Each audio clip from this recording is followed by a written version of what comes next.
Hello everyone. If you have watched our previous video, if you haven't watched it yet, what are you waiting for? Go watch it. We did talk about the current worrying scenario around climate change and discussed it in detail. We are linking it up here. Please go watch it, please. And in order to come up with solutions to just that, the recent COP26 conference at Glasgow was held. And when we did make a video on the current crisis around climate change, we felt this video would be a perfect sequel to it. So here in this video, we shall look at the major takeaways from the conference with regard to solutions to this climate crisis. It will be a necessarily short video, but a needed one. Coming to the first point, for the first time at a COP conference, there was an explicit plan to reduce the use of coal, which is responsible for more than 40% of the world's CO2 emissions. Now, while this was promising, the discussion did come down to phase down rather than totally phase out the use of coal.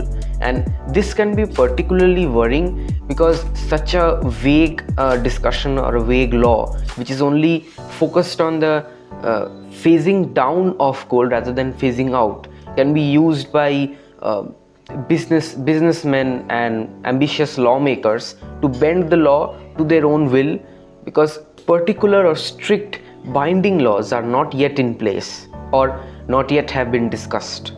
Experts feel some solutions which could have been discussed, for example, a strict carbon price or increasing the risk and cost of banking systems to lend money to carbon intensive industries.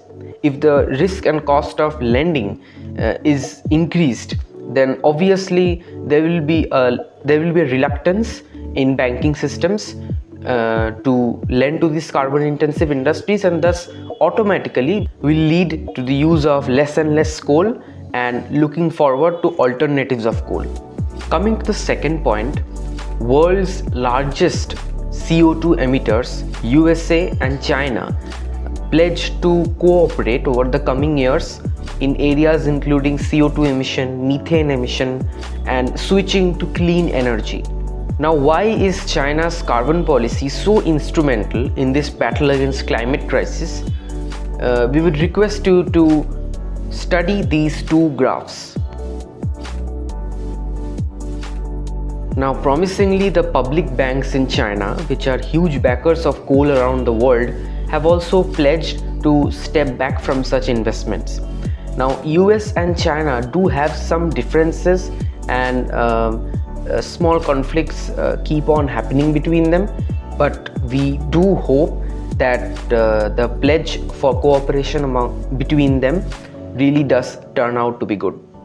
Thirdly, leaders from over 100 countries, which contain 85% of the world's forests, pledged to cut down deforestation. Although this was vague because no clear time path or a clear-cut vision as to how to stop deforestation was discussed, but a positive step was taken, and we hope it makes the basis for more positive work. Fourthly, a scheme to cut down the current world's methane emissions by 30% was agreed to by 100 countries. India was also one of them. Fifth point, financial organizations controlling over $130 trillion of revenue agreed to back renewable energy, cleaner technology, and direct finance away from fossil fuel burning industries. And this initiative plans to involve private companies in meeting the target of zero carbon emissions. So that was it for this video.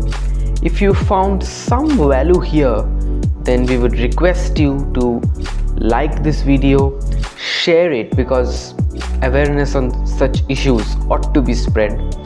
Comment down on how you feel, whether this conference was really successful, any major takeaway which we might have missed, and how the conference could have been better if you feel so.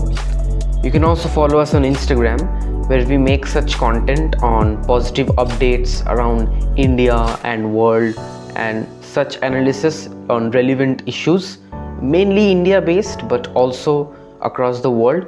We'll see you next time. Until then, towards knowledge, towards awareness.